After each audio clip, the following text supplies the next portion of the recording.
Vale. Buenas tardes de nuevo. Soy Javier Arribas, médico de familia del Centro de Salud de Azuqueca de Henares, compañero de Raúl y digamos que colaborador al 10% con él de estas jornadas. El 90% es su mérito. Lo que me ha tocado y tengo la enorme responsabilidad de moderar esta mesa, me encanta. Estamos hablando de nuevas tecnologías. Para mí esto me recuerda a una película de hace unos casi 30 años, se llama Star Trek, que los antiguos y los modernos, pues se han hecho reposiciones, películas nuevas, etcétera. Recordaréis que había una maquinita que cuando uno de Star Trek se ponía malo, se tumbaba, le pasaba una cosa por encima, le diagnosticaba y el médico, que siempre existía en Star Trek, a pesar de la nave estratosférica, pues decidía qué es lo que le ocurría y cómo había que tratarlo.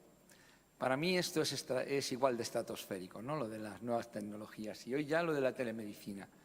La telemedicina, que es de lo que vamos a hablar en esta mesa, es una herramienta necesaria para cuatro cosas. Primero, la Sociedad Española de Medicina Rural y Generalista, que así es como se llama, y son la descripción de las siglas SEMERGEN.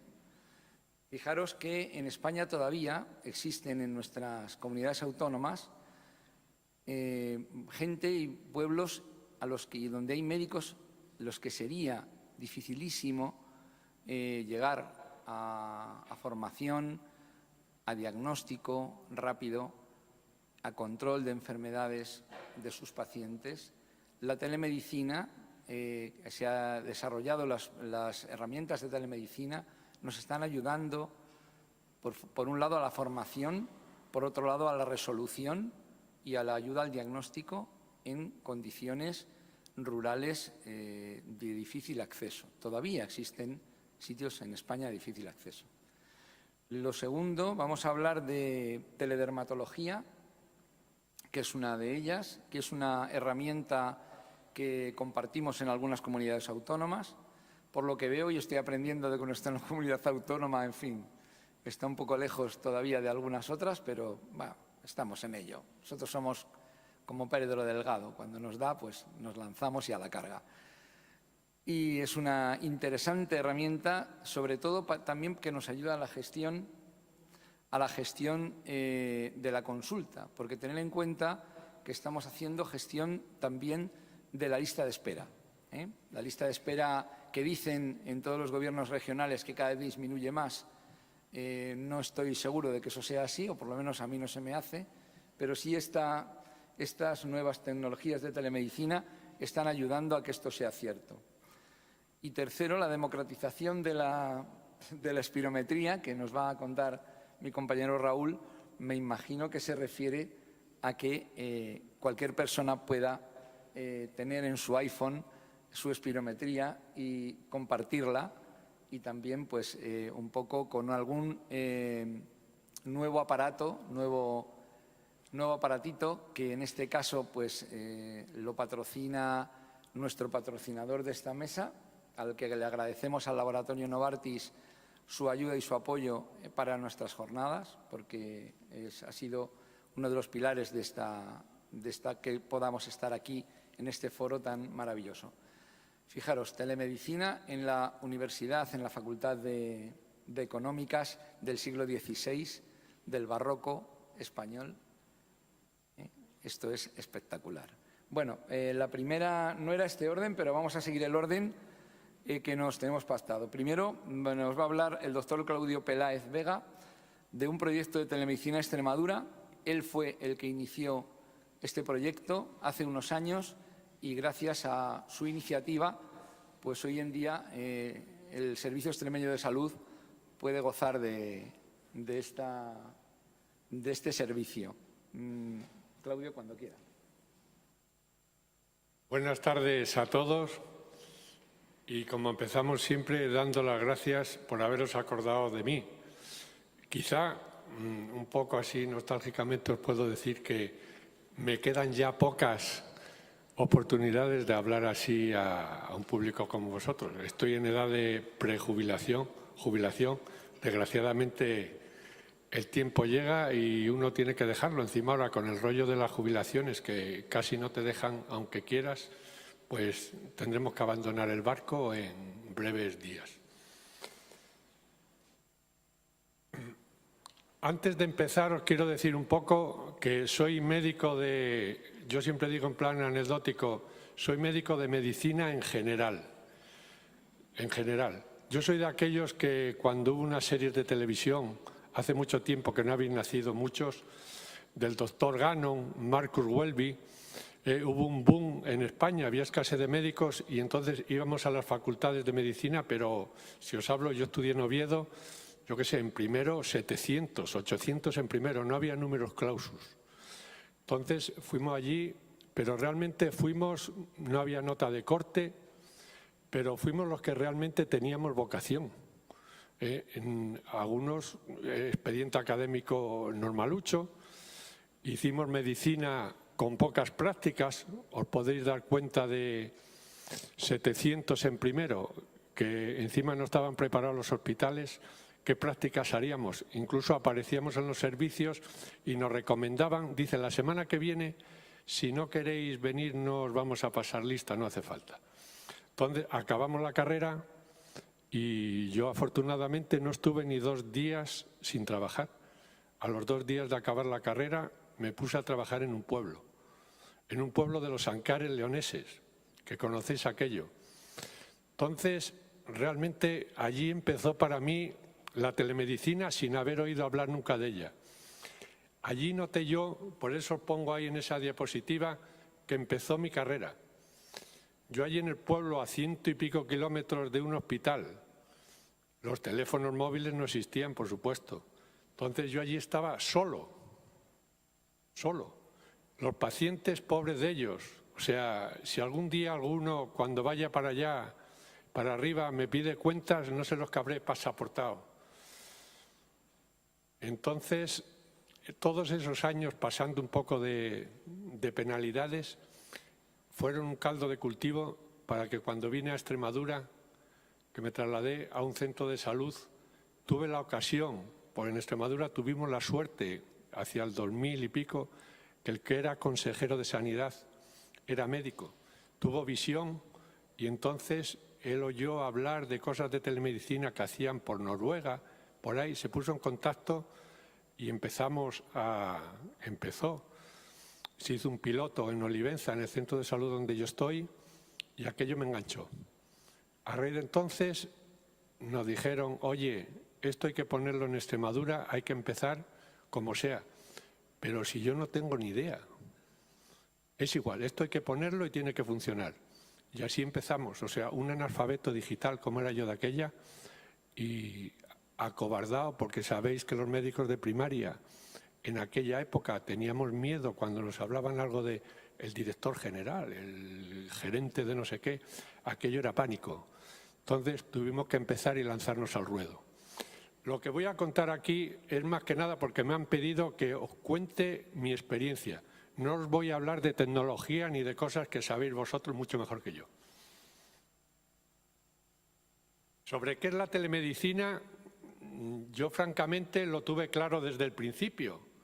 La telemedicina son muchas cosas, pero en el fondo esta es la definición que para mí más se ajusta. La habéis visto 1000 veces. Medicina a distancia. Yo le he añadido debajo que es medicina a pesar de la distancia. Esta frase la tengo patentada, en bromas, ¿eh? Luego viene la OMS y vienen por ahí dando definiciones. Luego yo, cuando creía que sabía algo de telemedicina, porque leía, me ponía a leer por ahí gente que sabía, aparecen en revistas por ahí que la telemedicina había muerto. Digo, pero si yo acabo de empezar y ya se ha muerto. Resulta que empiezan a aparecer estos vocablos por ahí, que todos habéis conocido. EGL, salud, salud digital, salud en línea. Ahora la 6 últimamente ya quiere que todo esto se diga salud conectada. Yo, a pesar de todo eso, sigo defendiendo que nos entendemos todos y seguimos con telemedicina. En política sabéis que hay 4 palabras que quedan muy bien, como es equidad social, universalidad, accesibilidad igualdad. Esto es bonito y realmente yo creo que la telemedicina toca cualquiera de estos 4 puntos. ¿Qué objetivos nos marcamos nosotros en el 2002, cuando empezamos a pensar en las nuevas tecnologías? Que yo creo que ahora, después de lo que habéis hablado, esto ya, lo que yo os voy a hablar son viejas tecnologías, porque ya son 15 años, 16 que llevamos. Son viejas tecnologías, pero yo me siento orgulloso de que, a pesar de los agoreros, los malos agoreros que pronosticaban que la telemedicina en Extremadura, eso es la moda de estos días, de este año, de estos 2 años, en cuanto se acabe un poco el dinero, esto se viene abajo. Yo, afortunadamente, os puedo decir que no solo se ha venido abajo, sino que hemos crecido. Queríamos mejorar el acceso a zonas aisladas, llegar a ciertos grupos de población. Sabíamos que nos íbamos a encontrar con muchos inconvenientes. Esto ya lo habéis leído muchas veces, no los quiero repetir. Éramos los que estábamos en primaria, o todavía seguimos estando, éramos gente realmente de 50 años para arriba, analfabetos digitales. O sea, si os cuento anécdotas de cuando estábamos instalando equipos en los centros de salud, os quedaríais alucinados. Hoy día, cualquiera de vosotros, es que a mí me alucina. El otro día estaba en un hospital con un familiar, me pregunta qué medicamento está tomando, era mi hermano. Le dije un nombre ahí raro, era un traumatólogo, no tenía ni idea de aquello. Me dice, no te preocupes, saca el móvil, a los 10 minutos, a los 10 segundos, me dice, yo de eso carecí en mis tiempos. O sea, o lo sabía o no lo sabía. Hoy día no hace falta saber tanto. Extremadura, no quiero daros rollo porque conocéis un poco por encima, estos datos los vais viendo ahí. Lo que sí es importante es, por lo que a mí me ha gustado la telemedicina. Esta es una diapositiva que tiene su valor. Sabéis que Extremadura, de arriba abajo, son 325 kilómetros y 250 kilómetros de ancho. La densidad poblacional es un 26%. O sea, habitantes por kilómetro cuadrado, perdón. Tenéis ahí otras comunidades para que os hagáis una idea. Y Extremadura, juntamente con Castilla-La Mancha, estamos en la cola. Y nosotros os pongo aquí cómo empezamos en el 2002. Un proyecto piloto. Empezamos con 18 centros de salud, 11 hospitales, a dotarlos con equipos. En el 2007 pasamos a las prisiones. Ahí, quitando la prisión de Madrid, hemos sido pioneros. Recuerdo por el 2007, cuando empezamos nosotros, a los 6 meses, teníamos allí delegaciones de otras comunidades a ver cómo lo habíamos hecho, cómo lo hacíamos. Eso para nosotros nos llenaba de orgullo. Luego pasamos a centros sociosanitarios. Montamos al mismo tiempo una red de retinografía. Yo sé que en otras comunidades, por ejemplo la andaluza, tienen no sé cuántos retinógrafos. Ahí hubo un boom económico y dotaron los centros de salud de retinógrafos. Nosotros fuimos más modestos, ya os contaré un poco adelante por encima lo que se hizo. Y todo esto, hubo un inconveniente. Nosotros estábamos haciendo telemedicina cuando el sistema de información de Extremadura todavía no estaba desarrollado, el famoso Jara, que habéis oído 100 veces o millones de veces. Entonces nosotros íbamos ahí como pobres remando al lado del Jara, incluso trabajando en el mismo sitio donde estaba yo, estaban ellos y nos miraban un poco como con miedo de que nos metiéramos allí y les estorbáramos el plan. Nosotros teníamos que ir montando casi una red paralela, humildemente y subsistiendo. Luego ya, afortunadamente, se acabó de montar el Jara y ya nosotros ya no éramos una red independiente, ya nos metieron en el Jara y ya funcionamos a través del Jara todo.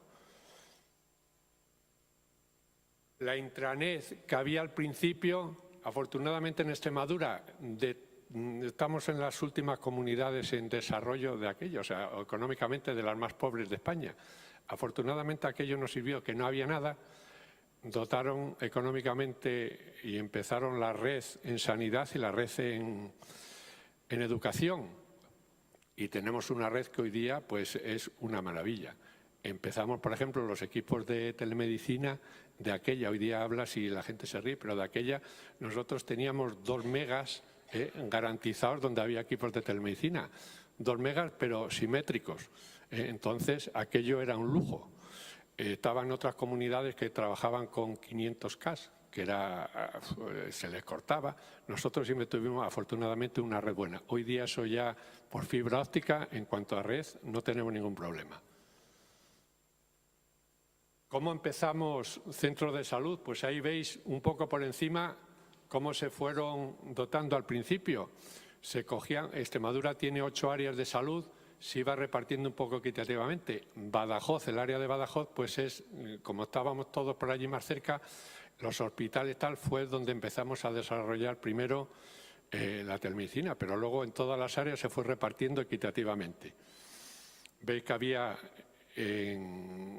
a los 3 años de estar, por ejemplo, ya en el 2007 ya aparecían 30 centros de salud, 13 hospitales, 2 centros penitenciarios, un centro de cumplimiento de medidas judiciales. Luego ya hemos pasado, como veis ahí, 46 centros de salud, 7 centros sociosanitarios y 3 penitenciarios. Esto es para que veáis un poco cómo tenemos distribuido allí un ejemplo. En el área de Badajoz, pues tenemos los equipos de telemedicina en 2 hospitales que hay, tenemos 2 equipos en cada hospital, en total 4, y luego esos puntos que veis rojos son los centros de salud en los que tenemos un equipo de telemedicina. El equipo de telemedicina, pues estos eran los primeros. Una empresa americana que apareció por allí, pues eran unos equipos robustos. O sea, la gente al principio nos decía, oh, eso tienen una, estéticamente no son tal, pero os puedo decir que cuando vino la crisis del 2009, 2010, 2011, estos equipos de telemedicina que empezaron a trabajar en el 2003 todavía seguían funcionando. O sea, equipos muy robustos. Es más, algunos, que ya estos ya los hemos retirado todos, podían estar funcionando otros 5 años más. Esto era el equipo del centro de salud, esto era el equipo que había en el hospital.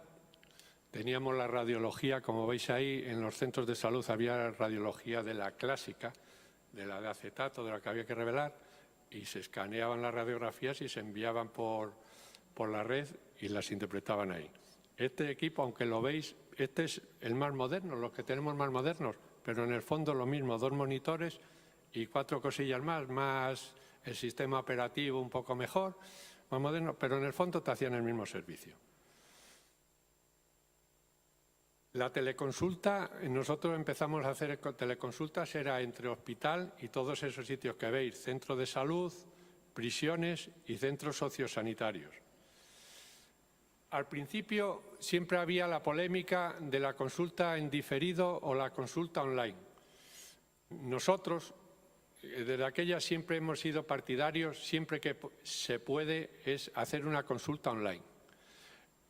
Ahora, os digo una cosa, la consulta online es más trabajosa. Hay que sincronizar al especialista en el hospital y al paciente en el centro de salud. El paciente en el centro de salud siempre está acompañado de un enfermero o de un médico. Tratábamos de que fuera su médico de cabecera, pero esto no es posible porque hay muchas veces que el médico está en un pueblo donde tiene que pasar consulta y no coincide, pero generalmente siempre hay un enfermero con él, acompañando. Esta es la consulta realmente valiosa. Y luego tenemos la consulta en diferido, como todos sabéis, pues para cosas que no hace falta que estén los dos ahí, informe de radiografías e incluso en dermatología la hacemos de 2 tipos, presencial o en diferido, y muchas de estas.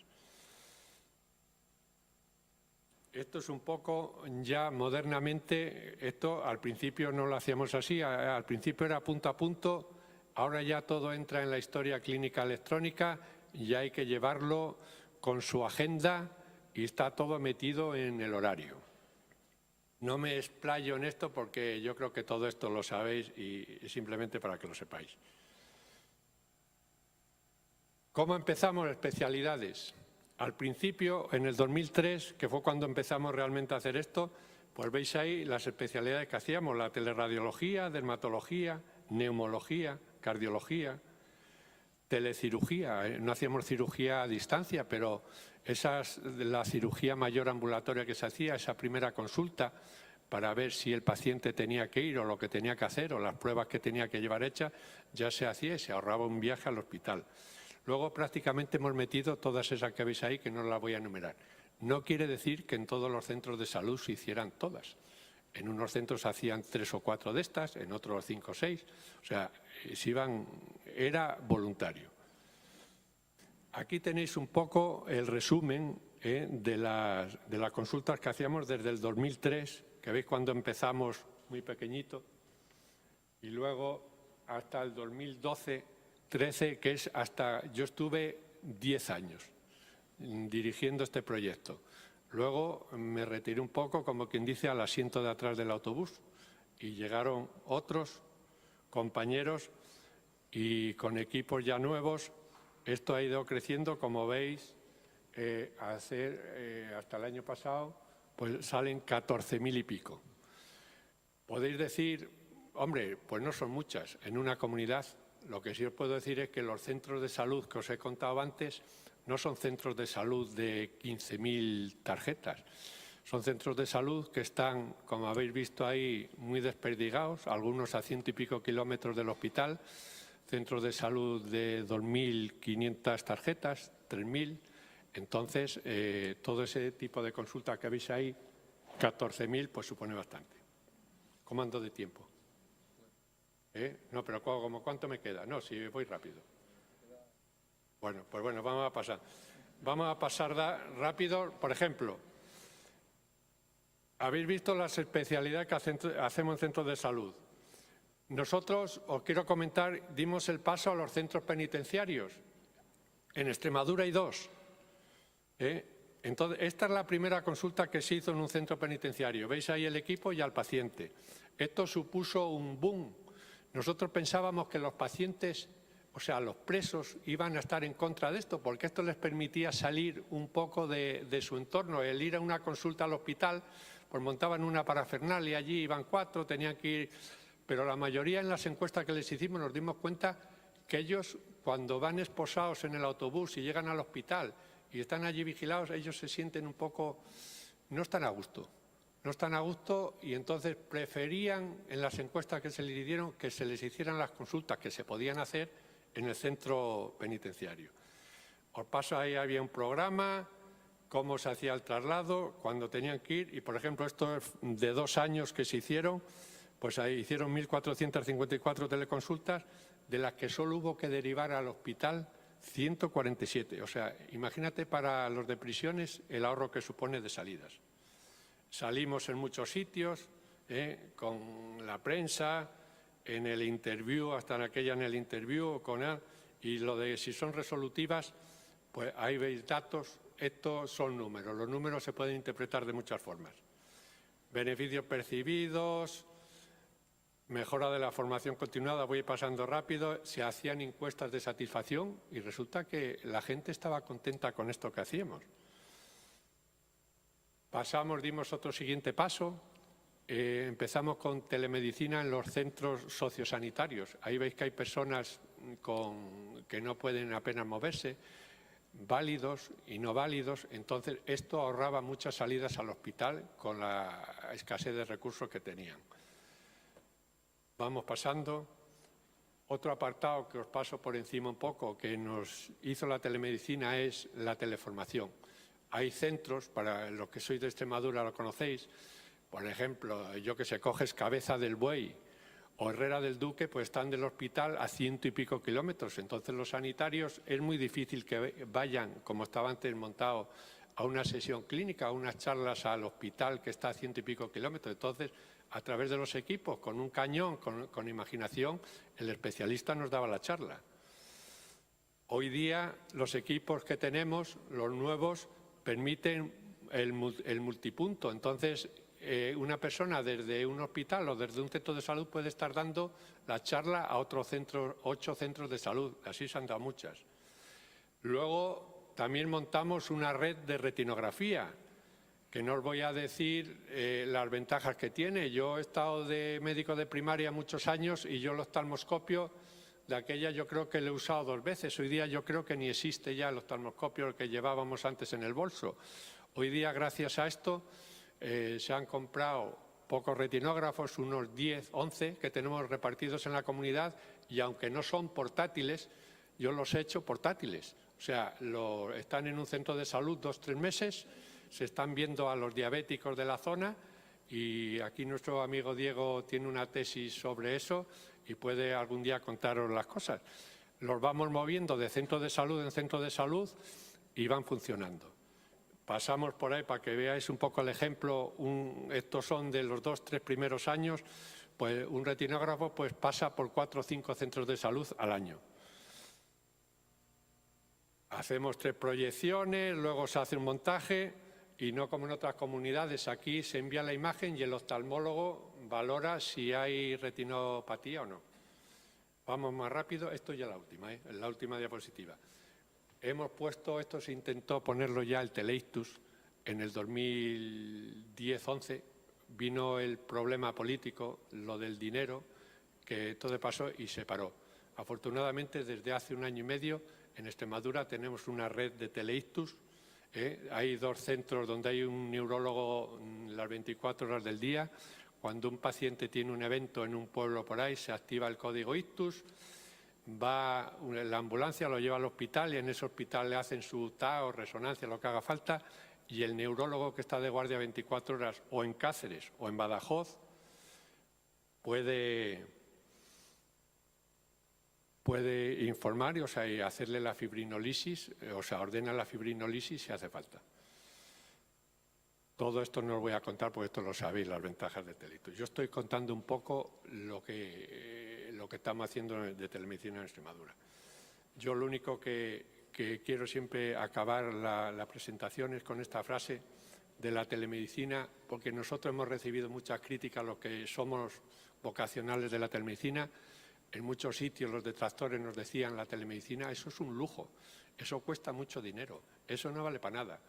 Eso al sistema tal, sí, nosotros hemos pensado en que al sistema le puede costar dinero, pero el paciente le ahorra, y si sobre todo estáis en Extremadura, le ahorra muchos viajes y muchos desplazamientos. Para mí, la telemedicina no es un lujo, es una necesidad. Y voy más allá, es también una obligación. Os doy las gracias por haberme aguantado y si tenéis alguna cosa que decirme, ahí tenéis el correo electrónico.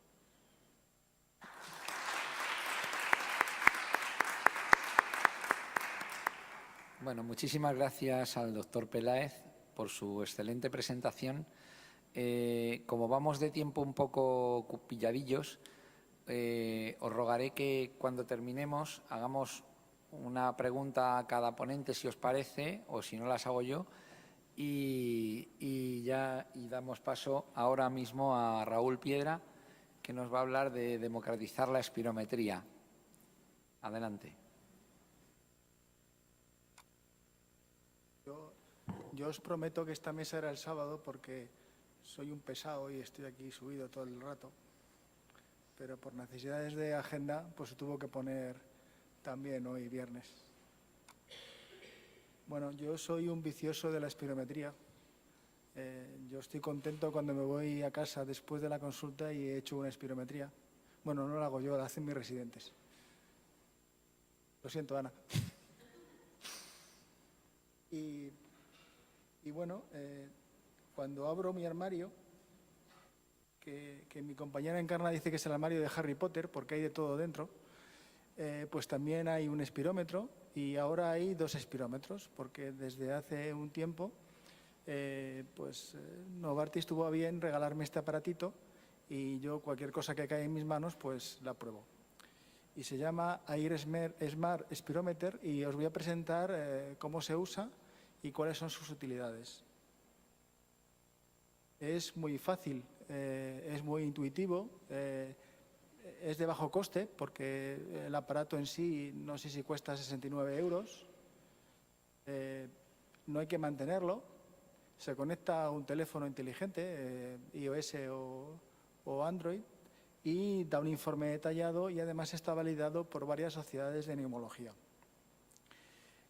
Las aplicaciones, pues ya os digo que se puede usar tanto en iOS como en Android y tiene una aplicación que tú tienes que tener corriendo en el teléfono cuando conectas el espirómetro para hacer la prueba. Y es un espirómetro porque da unos datos muy básicos, pero son los datos básicos para interpretar una espirometría. El volumen expiratorio forzado del primer segundo, el FEP1, la capacidad vital forzada, y es capacidad vital forzada porque hay otros dispositivos electrónicos para hacer pruebas funcionales respiratorias que no miden la capacidad vital, sino que limitan la medición a los 6 segundos. Y este dispositivo no. Entonces, este sí mide realmente la capacidad vital. Mide la relación entre ambos, que es lo que nos permite hacer el diagnóstico de la obstrucción, y también el flujo pico. Vamos, lo básico que hace falta para leer una espirometría. Lo demás, igual, ni tenemos que mirar. Está aprobado por, ya os digo, por sociedades de neumología y la correlación para el FV1 es impresionante y para la capacidad vital, que siempre tiene un poquito más de dispersión, es un poquito menor, pero sigue siendo también impresionante. Las referencias poblacionales que usa el dispositivo son referencias de población que son un poquito ajenas a las nuestras, porque usa la de la encuesta nacional de Estados Unidos, su versión 3, pero la referencia, aunque no sea aplicable a nuestra población, los datos reales que mide el aparato sí los podemos medir e interpretar en el paciente, con lo cual, aunque el porcentaje respecto a la población pueda ser distinto de las referencias nuestras, las estándar, las de SEPAR, la diferencia no es mucha, pero el dato objetivo está bastante bien medido. Estos son los informes, 2 ejemplos reales de informes de pacientes míos después de hacerle la prueba. Como veis, el informe se basa en la curva flujo-volumen y no en la volumen-tiempo, pero en realidad esta curva es la que es más significativa para la hora de hacer la interpretación. Y veis abajo los valores sencillos, pero son los que son imprescindibles para la interpretación, y el porcentaje de la referencia.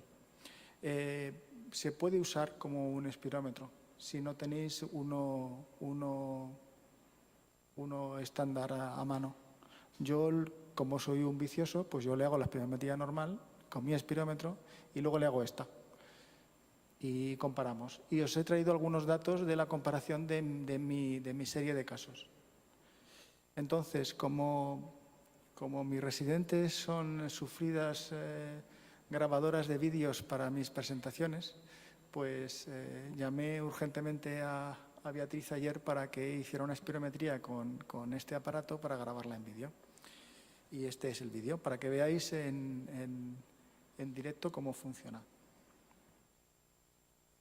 Está grabado a pulso, pero creo que se grabó bastante bien porque intenté hacer AirPlay, bueno, cualquier sistema de transmisión, pero se cortaba. Así que está grabado a pulso, pero todavía la vista va regular, pero el pulso todavía funciona.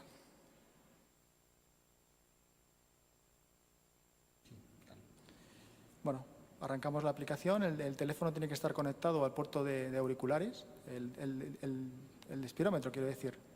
Bueno, pues la maniobra es igual que la de un espirómetro. Vamos a comenzar la prueba. Aquí Beatriz dándolo todo. Venga, sopla, sopla, sopla. Va midiendo el tiempo. Hay un monigote que te anima para que sigas soplando. Y enseguida, es instantáneo, te da el resultado. Y te da el resultado de la curva flujo-volumen. Puedes repetir la prueba. Se recomienda repetirla a un mínimo de 3 veces. Muy bien, muy bien. Muy bien, muy bien, ese resuello, muy bien. Bea, un aplauso para Bea.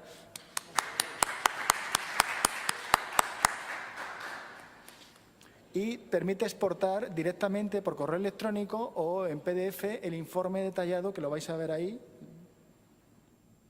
El informe detallado. Es una cosa muy sencilla, pero que yo lo estoy probando y os voy a enseñar los datos de correlación entre la espirometría mía, que es un DatoSpir micro conectado a un ordenador, y el espirómetro.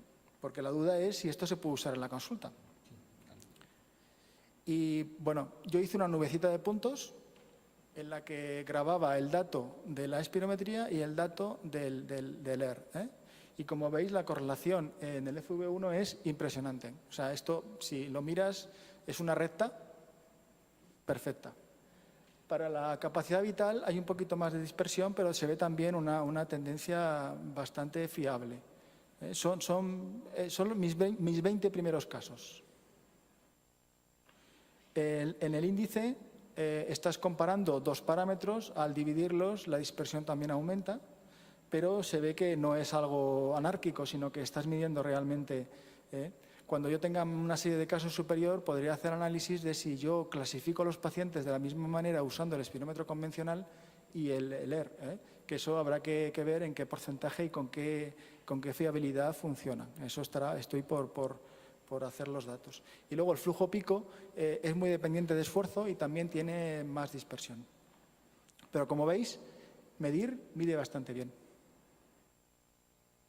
Entonces, yo lo estoy usando como complemento al espirómetro convencional, porque quiero probar si realmente lo que me dicen las sociedades que dicen que lo han calibrado y lo que lo han validado, pues es real y es aplicable a mis pacientes.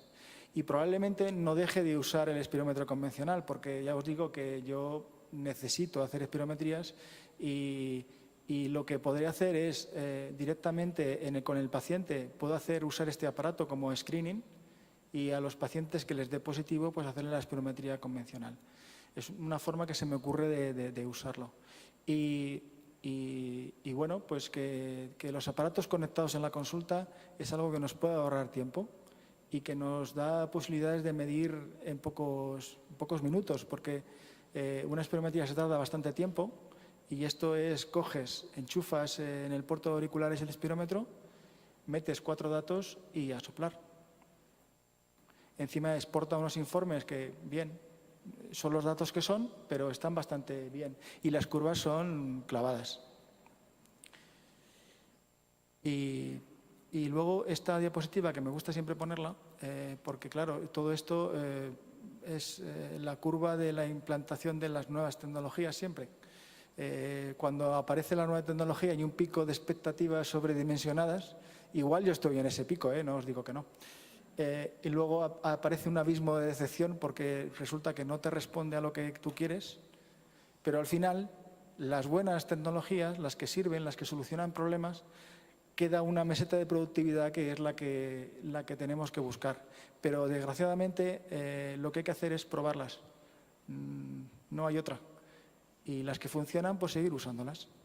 Y eso es todo.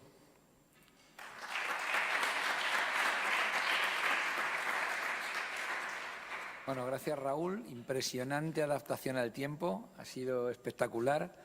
Y esperamos que el doctor Ortiz Arjona, Alfredo, compañero del grupo de Nuevas Tecnologías, pues se refiera a la teledermatología y la retinografía digital, pues no te diría que en un plis, porque creo que merece la pena escuchar algo más sobre estas técnicas de teleconsulta. Pero vamos a ello.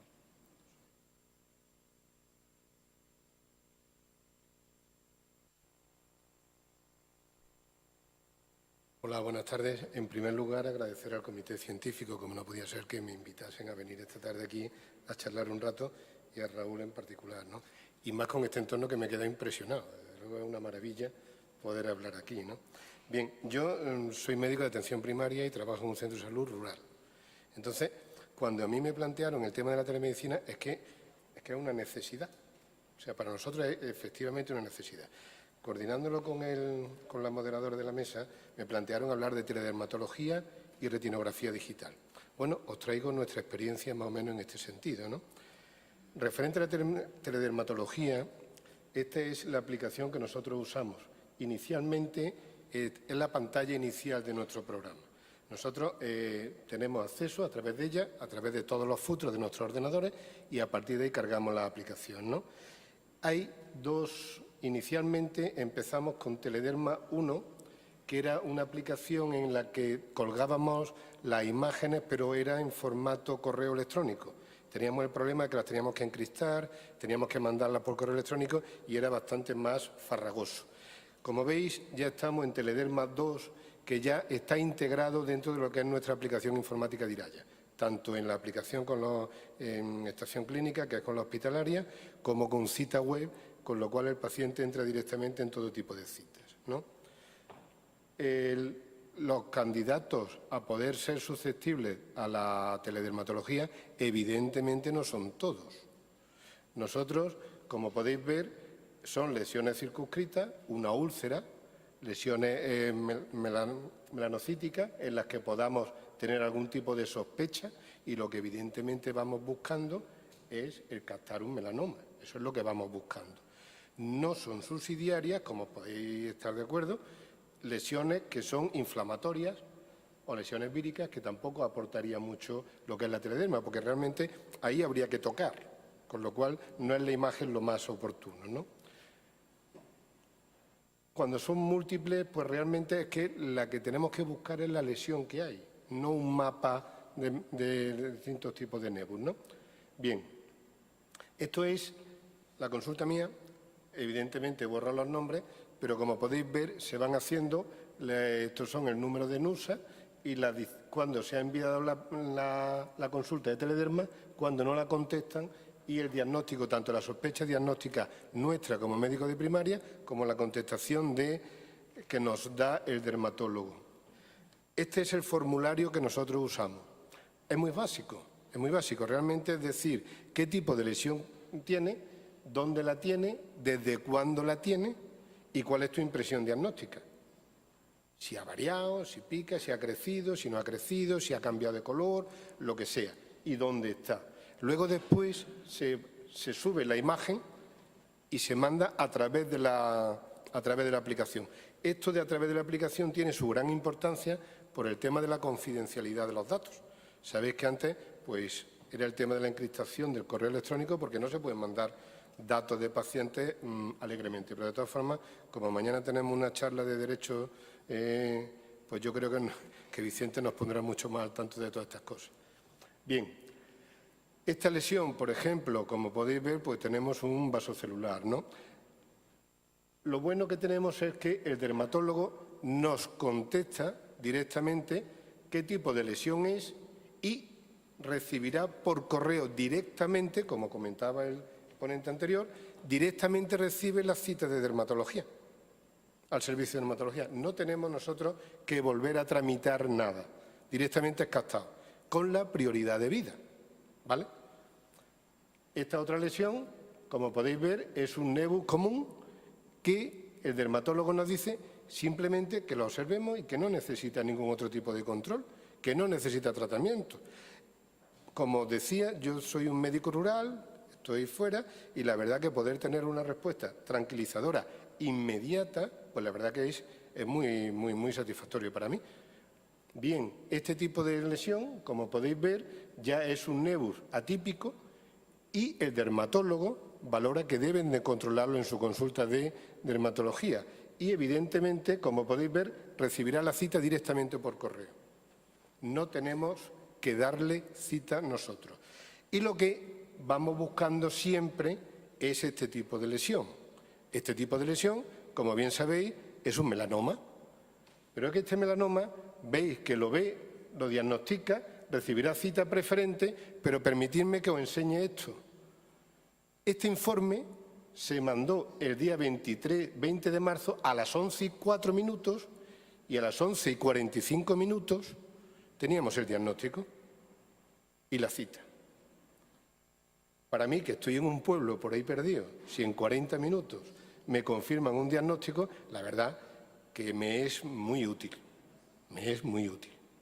Entonces, y esto es un caso real, que como podéis ver, hombre, he tenido que tapar el nombre como es lógico, ¿no? Pero vamos, que es del día 20 de marzo de este año, ¿no? Esta aplicación, como podéis ver, a nosotros, pues la verdad que nos ayuda bastante.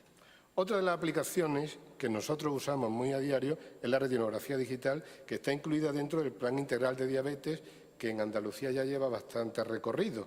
De hecho, ha habido una nueva actualización este año, que es la revisión del 2016 que os traigo. Os dejo la referencia por si queréis verla, en fin, el plan andaluz nuestro.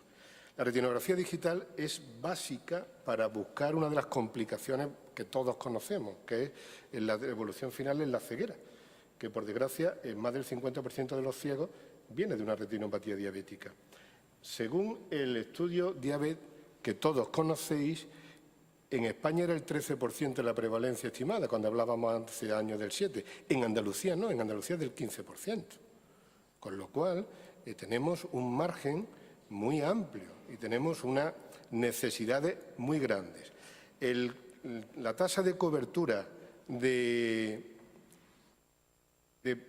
análisis del fondo de ojo por parte de nuestros oftalmólogos, pues la verdad que cuando empezó todo esto era bastante deficiente por la escasa accesibilidad que se tenía a ellos. Entonces, como todos, en todas las comunidades autónomas se planteó el tema de la retinografía digital, que, bueno, yo creo que todos la conocéis. Este es el retinógrafo, aquí se pone el operador, aquí se pone el paciente, se le hacen las fotos del fondo de ojo, nosotros dilatamos con topicamida y se traslada la imagen al ordenador. Nosotros sí, bueno, retinógrafos sí tenemos algunos más, como podéis ver, están distribuidos por toda nuestra extensión en Andalucía y en realidad llegamos a tener unos 154, de los cuales 143 son en atención primaria. Nosotros tuvimos la suerte en La Carlota de que uno lo pillamos nosotros y dijimos, bueno, pues si eso, traérnoslo, y nosotros cubrimos toda nuestra zona básica más la de los alrededores y tenemos la suerte de poder contar con él desde hace años, ¿no? Bien, lo que evidentemente hacemos es buscar los tipos de lesiones que nos van a marcar una retinopatía diabética, ya sea no proliferativa, leve, moderada o grave, si hay microneurismas, tortuosidades, microhemorragias, o la proliferativa, que ahí ya hemos llegado tarde, con los neovasos, ¿no? Y en hemovitrio. Bien, esto yo creo que es totalmente conocido por todos. Esta es la pantalla original de nuestro programa. Entonces, como podéis ver, nosotros hacemos las tres fotos, central, nasal y retinal, y temporal, perdón, tanto de un ojo como del otro, pero lo que sí hay diferencia, por ejemplo, con lo que ha comentado antes el compañero en Extremadura, es que la valoración la hacemos nosotros como médicos de familia. Evidentemente, el poder decir que una retinografía es normal y descartar que no sea patológica necesita formación, pero como todo. Nos hemos formado en electro, nos hemos formado en radiografía y yo creo que el médico de familia está perfectamente capacitado para discernir si una retinografía es normal o patológica. Totalmente, de verdad, ¿eh? Y eso es básico. A partir de ahí, como veis, esta es la valoración mía que le hago del tipo tanto de las distintas porciones de la retinografía que tengo que leer. Si hay una lesión en la mácula, en la papila, en la temporal superior, temporal inferior, y describo las lesiones. Es fácil, es muy fácil. Es tan fácil, como yo le digo a mis residentes, o es normal y te queda absolutamente tranquilo, o tiene patología. Y si tiene patología, consulta y deriva. Y hay muchas veces que en observaciones no retinopatía diabética, pero tengo cruces arteriovenosos sugestivos de retinopatía hipertensiva. O me he encontrado cosas, hialinosis y hieroides, que son bastante más raras. Pero bueno, cuando uno no tiene alguna duda, consulta y te contesta. Bien, estas son las tres imágenes que nosotros hacemos, las tres, central, nasal y temporal, del ojo izquierdo y el ojo derecho, como podéis ver. Y bueno, lo que vamos analizando pues son las distintas, pues la papila, la mácula, la zona intermedia, lo que es la temporal arcada temporal superior, la inferior, en fin. No es mi intención venir aquí a dar ningún tipo de curso de retinografía porque no es el caso, ¿no? Pero podemos ver desde hemorragias recientes, antiguas, algún exudado duro, exudados duros, veis microhemorragias, microaneurismas, que se ven perfectamente y que eso es algo, exudados blandos. Todo esto y las anomalías microvasculares intrarretinianas o los rozamientos venosos ya son todavía de una retinopatía no proliferativa. Y esto ya, con los neovasos, nos daría un salto cualitativo muy importante de que estaríamos ante una retinopatía ya proliferativa grave, ¿vale? Bien, lo que vamos buscando es algún tipo de signo de estos. Alguno. Esta es una retinografía de un paciente mío, ¿vale? Como veis, esta es la central, que está completamente limpia, y ante una imagen limpia, está limpia. Yo miro todas las arcadas, miro la mácula, la papila y no encuentro absolutamente nada. La central, la nasal, ¿por qué? Porque aquí me centro en tanto en la nasal superior como en la nasal inferior. Y la zona temporal porque voy buscando en la periferia. Bien, esta nos permite el tener un retinógrafo. Esta es la historia de un paciente mío. Como podéis ver, no es que se le haga una retinografía, sino que empezamos en el 2008, se le hizo la siguiente en el 2009, después 2011, 2013 y 2015, y para diciembre lo tengo citado para el 2017. Es decir, se le está haciendo un seguimiento que este paciente antes no tenía acceso a eso. Es impensable que lo pudiese tener por la accesibilidad, que no hace falta que yo me explaye más en ello, ¿no? Y estos son los datos de la cartera de servicios de mi centro de salud. Permitirme que saque un poquito el pecho aquí porque la verdad que ha quedado muy bien, ¿no? Esto me lo han pasado a mi director para el contrato programa. Como podéis ver, os traigo los datos de la diabetes, la población que nos marcan como población diana un 7%, cuando sabemos que no es real, sabemos que estamos en un 15% de prevalencia, pero bueno, en objetivos nos marcan un 7%, nos marcan una población mínima llave y la cobertura que nosotros tenemos, una buena cobertura. Pero en la retinografía, en el indicador de retinografía, nos marcan una población diana de 632, evidentemente no todo el mundo es susceptible de una retinopatía, de una retinografía, perdón. ¿Por qué? Porque o está ciego, o tiene glaucoma, o ya está diagnosticado de retinopatía, con lo cual se sale del programa de cribado. Esto es un programa de cribado, no es otra cosa, ¿eh? Y como podéis ver, bueno, permitidme que saque el pecho ahí un poquillo, pero en fin, tenemos una buena cobertura en mi centro de salud de lo que son las retinografías de cribado.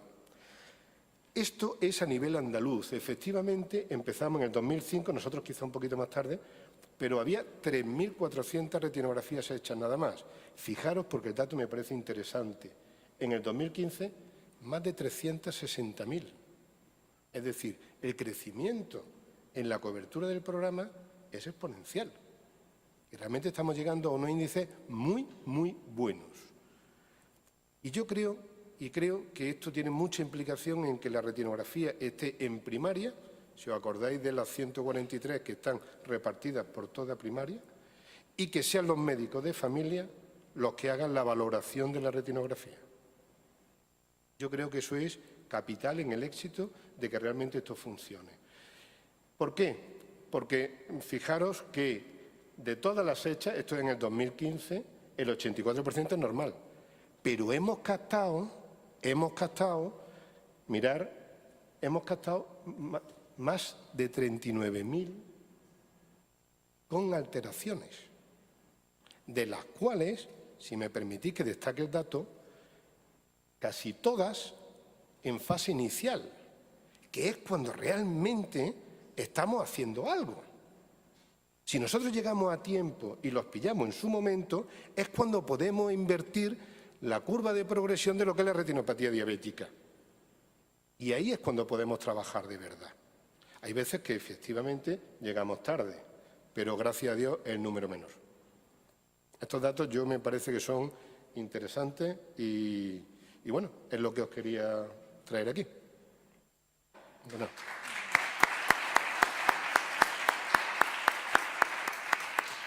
Bueno, gracias a todos por vuestro esfuerzo en el control del horario. Vamos un poquito mal de tiempo. Permitirme que yo, como soy el moderador, haga una sola pregunta, aunque creo que estáis interesadísimos en hacer muchas, y voy a hacérsela probablemente a un coetáneo mío, Claudio Peláez, por lo que ha explicado antes del baby boom. Probablemente seamos de la misma quinta o similar. Entonces, lo que quería preguntarte, yo siempre que hemos intentado hacer un nuevo proyecto del tipo que sea en medicina, encontrándonos en grupos de similar edad, siempre he encontrado un fondo de resistencia importante en el inicio de las acciones. Y lo que quería preguntarte es tu experiencia en cuanto a la resistencia, si hubo resistencia de uso en principio, puesto que yo he visto al principio de la informatización en Castilla-La Mancha utilizar el ordenador como, digamos, vaso para el florero.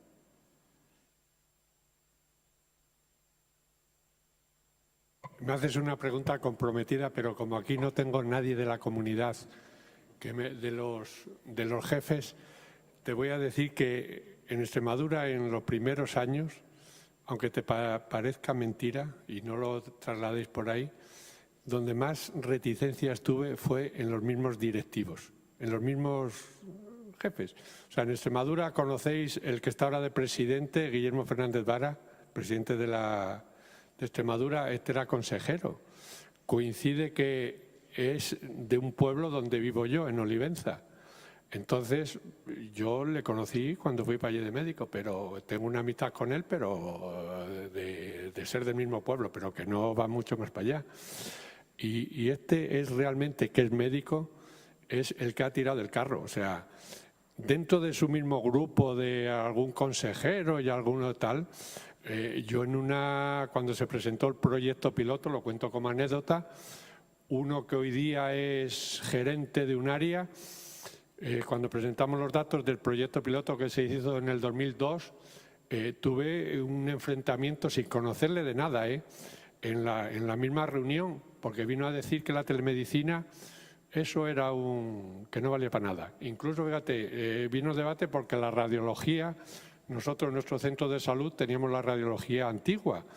Escaneábamos la radiografía cuando teníamos dudas, porque allí nadie las informaba, la recibía una radióloga en el hospital y nos la informaba.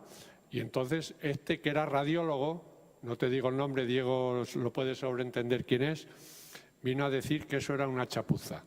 Entonces teníamos conectado en ese momento de la reunión del simposio, hicieron un despegue en la casa comercial, claro, para vender el producto, teníamos conectado el hospital, el centro de salud y el lugar de la charla. Y nos conectamos a 3 bandas y la misma radióloga desde el hospital saltó. Eso es mentira. Aquí nos llegan las radiografías del centro de salud escaneadas con más calidad que las del mismo hospital. Y aquel mismo día coincidió que se había mandado una radiografía por la mañana y había detectado un tumor pulmonar y además nos vino de perilla.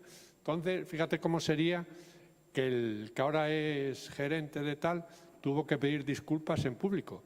Yo, cuando acabó aquello, recuerdo que muchos estaban de otras comunidades, porque eso se presentó como novelería, el programa aquel, me dicen, Claudio, este te echa, O sea, como queriendo decir lo duro que había sido, este me echa.